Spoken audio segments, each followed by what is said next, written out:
Hello student, आज हम लोग पढ़ेंगे एक समान वैद्युत क्षेत्र में वैद्युत ध्रुव को घुमाने में किया गया कार्य। Work done is rotating an electric dipole in an external uniform electric field. पढ़ने से पहले एक बात ध्यान दें, आप लोग वीडियो पूरा देखें जिससे पूरा समझ में आपके आ सके, और साथ ही साथ चैनल को सब्सक्राइब कर लें जिससे नया वीडियो पढ़ते ही नोटिफिकेशन आपके पास तक पहुंच सके। यदि पूरा वीडियो नहीं देखते हैं तो भी आपका ही नुकसान है इसमें, क्योंकि बोर्ड एग्जाम अपने समय पर ही होगा। आइए देखते हैं। आप जानते हैं कि जब भी हम कोई आवेश वैद्युत क्षेत्र में रखते हैं तो आवेश पर वैद्युत क्षेत्र के कारण बल लगता है। यदि वैद्युत ध्रुव रखेंगे तो वैद्युत ध्रुव भी दो आवेशों से मिलकर बना होता है, एक पॉजिटिव एक निगेटिव। ये आवेश भी विद्युत क्षेत्र में स्थित होंगे और इस स्थिति में इन आवेशों पर बल लगेगा। अब यदि आप वैद्युत ध्रुव को घुमाते हैं तो साथ साथ आवेश भी घूमेंगे, जिससे आवेशों का विस्थापन होगा और इस स्थिति में आवेशों को विस्थापित करने में वैद्युत बल के विरुद्ध कार्य करना होगा। ठीक, यानी यदि किसी वैद्युत ध्रुव को वैद्युत क्षेत्र में घुमाते हैं उसकी साम्य स्थिति से, तो घुमाने में क्या करना पड़ेगा? कार्य करना पड़ेगा। तो जब भी एक समान वैद्युत क्षेत्र में वैद्युत ध्रुव को साम्य स्थिति से घुमाएंगे तो घुमाने में कार्य करना पड़ेगा। सपोज कर लें, माना एक वैद्युत ध्रुव जिसका वैद्युत ध्रुवाघूर्ण P बराबर क्या है? Q गुणे 2L है। एक समान वैद्युत क्षेत्र E में अपनी साम्य स्थिति से थीटा कोण घुमाया जाता है। कितना कोण घुमाया जाता है? थीटा कोण। कहां से? अपनी साम्य स्थिति से थीटा कोण घुमाया जाता है। तब क्षेत्र द्वारा इस वैद्युत ध्रुव पर लगने वाला प्रत्यानयन बल युग्म का आघूर्ण, इसके लिए मान लेंगे, माना एक वैद्युत ध्रुव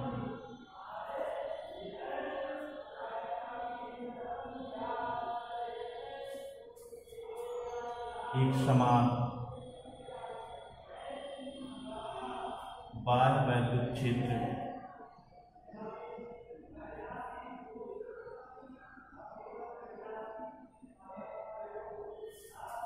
P में स्थित है, जिसका विद्युत आघूर्ण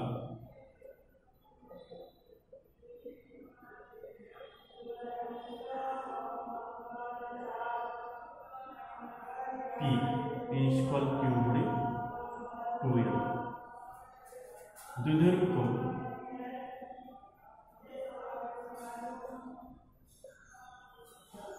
को द्विध्रुव को साम्य स्थिति से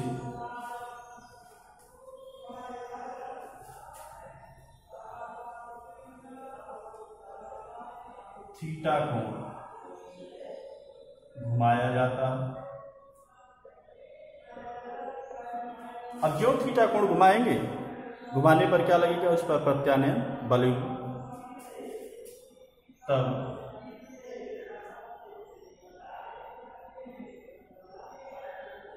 वैद्युत द्विध्रुव पर लगने वाले प्रत्यानयन बल युग्म का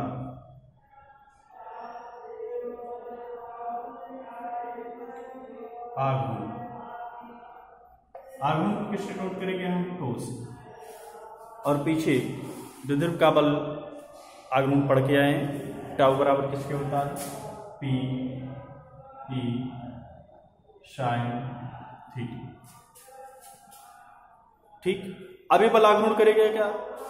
इसका कार्य है कि द्विध्रुव को क्षेत्र की दिशा में संरेखित करने का प्रयास करेगा, और यहाँ जो आप अधिक कोण घुमाते जाएंगे टाउ का मान बढ़ता जाएगा, अर्थात द्विध्रुव पर लगने वाले बल आघूर्ण का मान भी बढ़ता जाएगा। सपोज कर लें टाउ नियत है, सपोज कर ले रहे हैं कि टाउ नियत है। तब द्विध्रुव को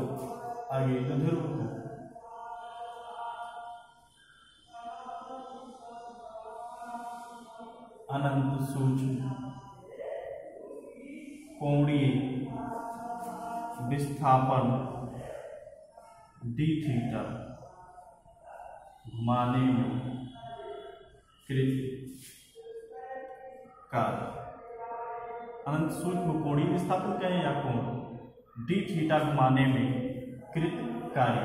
तो जैसे जब बल लगाते हैं किसी वस्तु पर तो कार्य बराबर होता है बल गुणे विस्थापन, वैसे घूर्णन गति में जो कार्य मिलता है वह मिलता है बल आघूर्ण गुणे कोणीय विस्थापन। तो चूंकि अल्प कोण घुमा रहे हैं इसलिए कार्य भी अल्प मिलेगा डी डब्ल्यू, ये बराबर हो जाएगा आपका बल आघूर्ण गुणे कोणीय विस्थापन। बल युग्म का आघूर्ण गुणे कोणीय विस्थापन।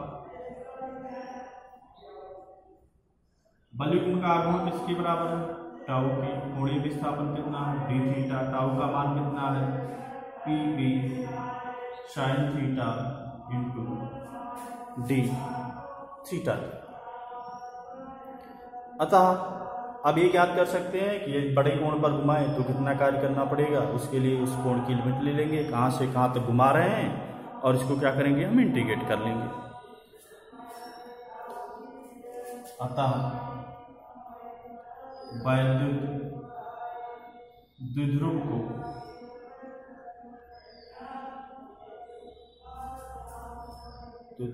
द्विध्रुव को क्षेत्र की दिशा से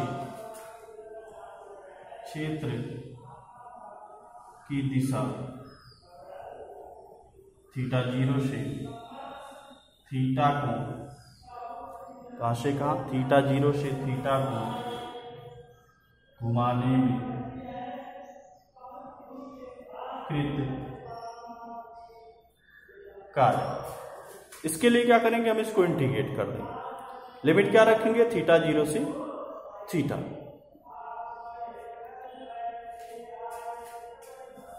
आइए इंटीग्रेट कर लेते हैं इसको।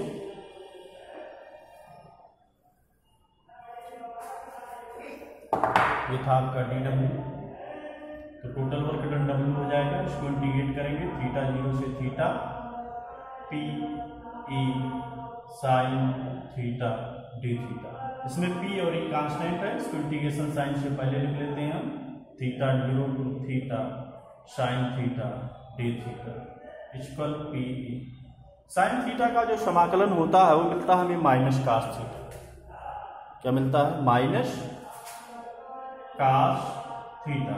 लिमिट ये देखेंगे, थीटा 0 से थीटा इक्वल पी ई, माइनस भी आउटसाइड कर ले रहे हैं। एक बार थीटा के स्थान पर थीटा रखेंगे तो कास थीटा, या फिर इसको भी यही रखते हैं, ऐसे लिख लेते हैं माइनस अंदर ही। और एक बार थीटा के स्थान पर थीटा 0 रखेंगे तो कास थीटा 0। आगे मिटा दे रहे हैं और चल करें पी ई, तो जब ब्रैकेट खोलेंगे तो ये माइनस हो जाएगा और ये प्लस, यानी आ जाएगा cos theta 0 minus cos theta. ये मिल गया।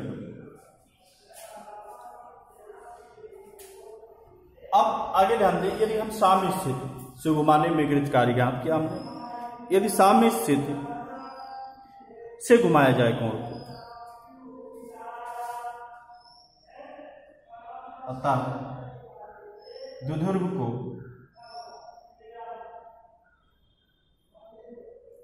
क्षेत्र की दिशा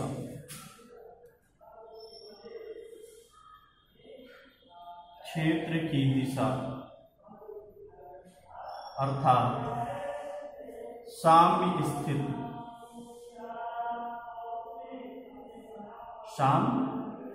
स्थिति थीटा 0 = 0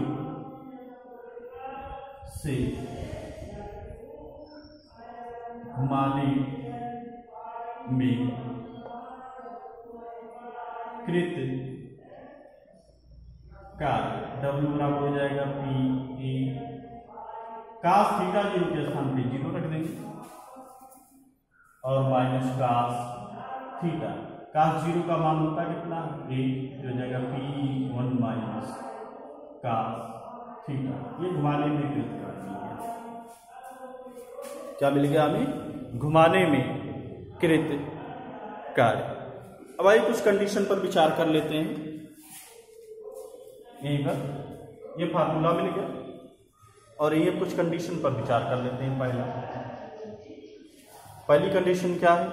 यदि वैद्युत द्विध्रुव को क्षेत्र की दिशा से 90 अंश कोण घुमाया जाए, यदि द्विध्रुव को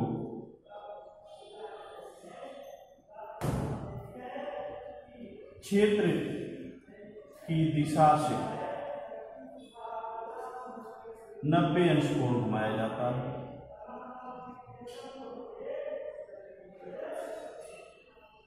तब 90 अंश घुमाएंगे तो W बराबर मिल जाएगा PE1 minus cos 90, PE1 minus cos 90। और cos 90 का मान कितना होता है? 0। इक्वल हो गया PE1 माइनस 0 यानी इक्वल PE की बराबर। 90 अंश कोण घुमाएंगे तो कृत कार्य कितना मिल जाएगा? PE के बराबर मिल जाएगा। दूसरी कंडीशन,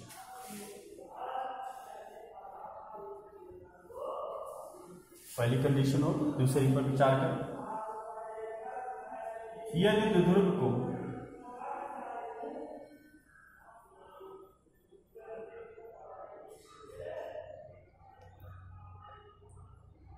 क्षेत्र की दिशा से 180 अंश कोण घुमाते हैं,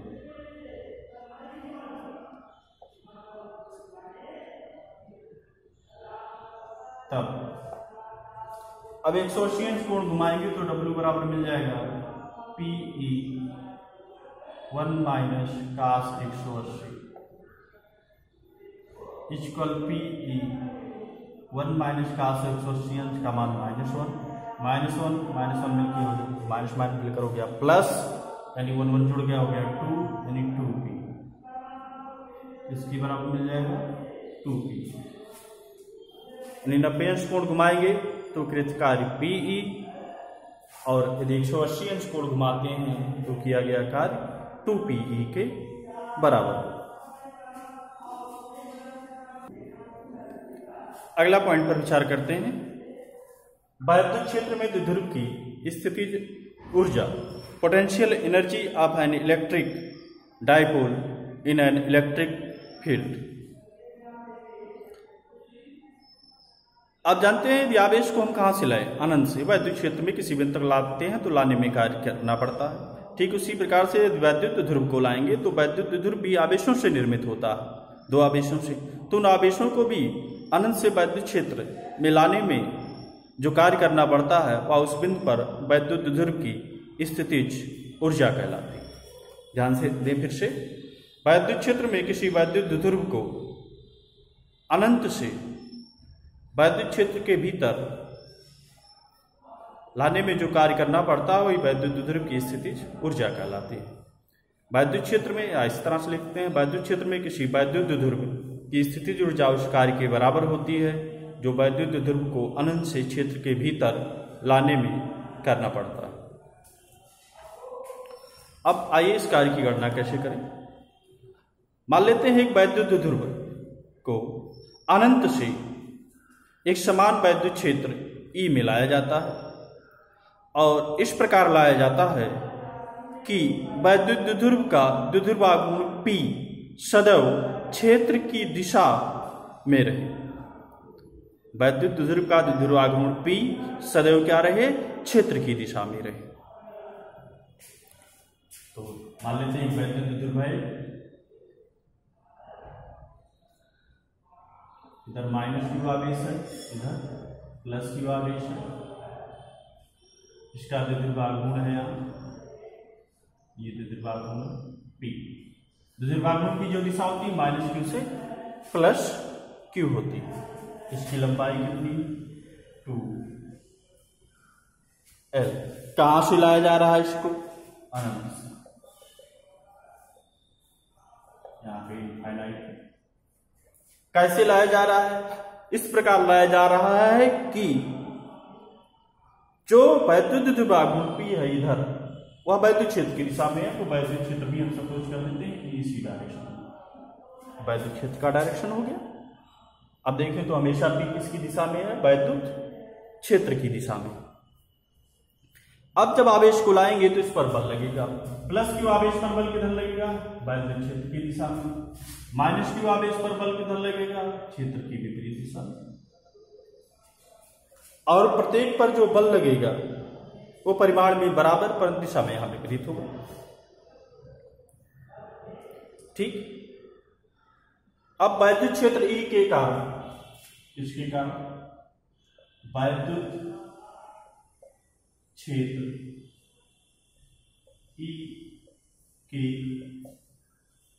कारण प्लस क्यू आवेश पर बल F इक्वल क्यू क्षेत्र की दिशा में तथा माइनस क्यू आवेश पर बल,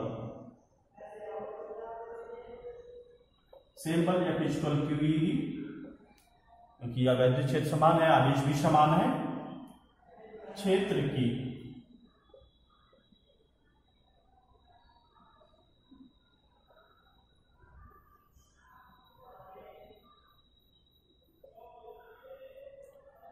विपरीत दिशा में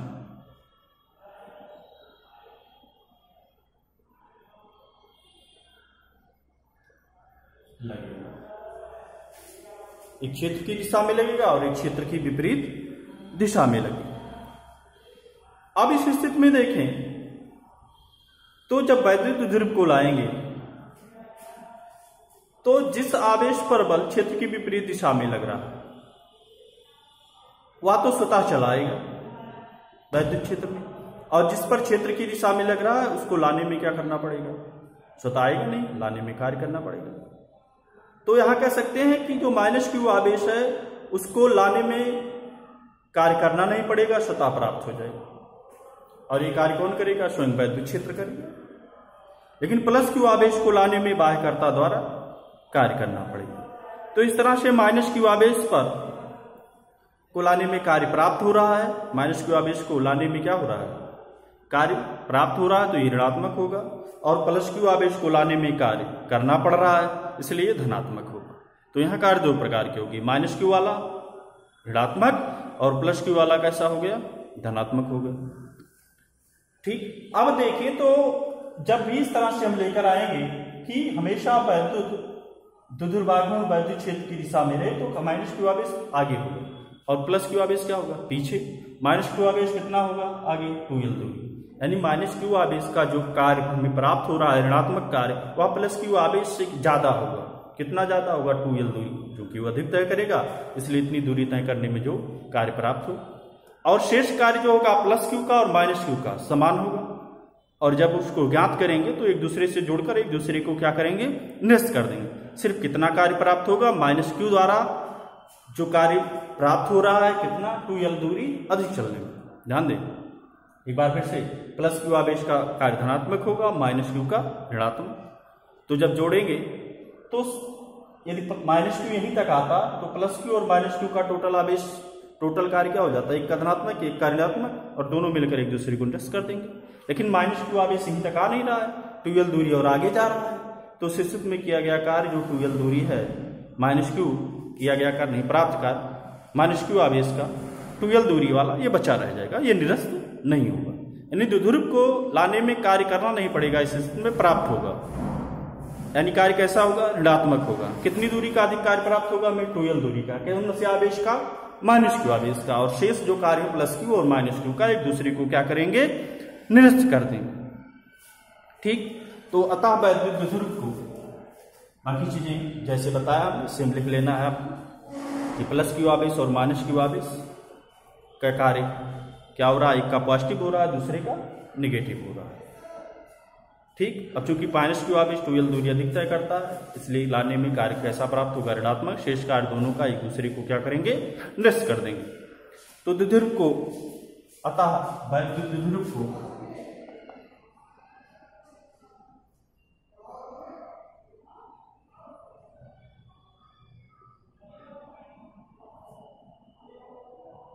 द्विध्रुव को अनंत से वैद्युत क्षेत्र के भीतर लाने में कार्य किया नहीं जाएगा, प्राप्त कार्य हम याद कर लेते हैं। क्षेत्र द्वारा, किसके द्वारा? क्षेत्र द्वारा किया गया कार्य याद कर लें। कार्य बराबर किसके हो जाएगा? आवेश माइनस क्यू का मान जो है, सॉरी आवेश, कौन से आवेश? माइनस क्यू पर बल और गुणे विस्थापन। कौन सा विस्थापन होगा? यहाँ जो दूरी अतिरिक्त चली गई है, चली गई अतिरिक्त दूरी। बल कितना लग रहा है? क्यू। अतिरिक्त दूरी कितना चल रहा है? 2L, या इसी को लिख सकते हैं E गुणे 2QL, परंतु आप जानते हैं 2QL = P, द्विध्रुव आघूर्ण किसके बराबर है? द्विध्रुव आघूर्ण के। तो उस स्थिति में कार्य मिल जाएगा, कार्य बराबर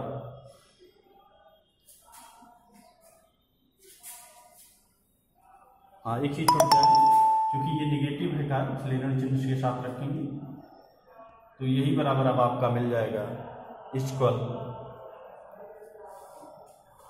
माइनस, इसके स्थान पर P रख दें तो माइनस P मिल गया कार्य, कृत कार्य मिल गया। ठीक, यह कार्य जो है, बाकी मिटा दे रहे हैं पीछे।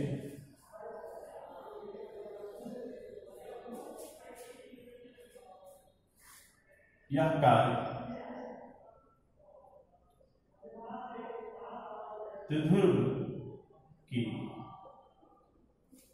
इसकी द्विध्रुव की क्षेत्र के समांतर स्थितिज ऊर्जा, क्षेत्र के समांतर स्थितिज ऊर्जा कहलाती है। इसके क्षेत्र के समांतर लाया जा रहा है, इसलिए क्षेत्र के समांतर स्थितिज ऊर्जा कहलाती है। और क्षेत्र के समांतर स्थितिज ऊर्जा U0 कहलाती है। तो U0 इक्वल हो गया किसके? माइनस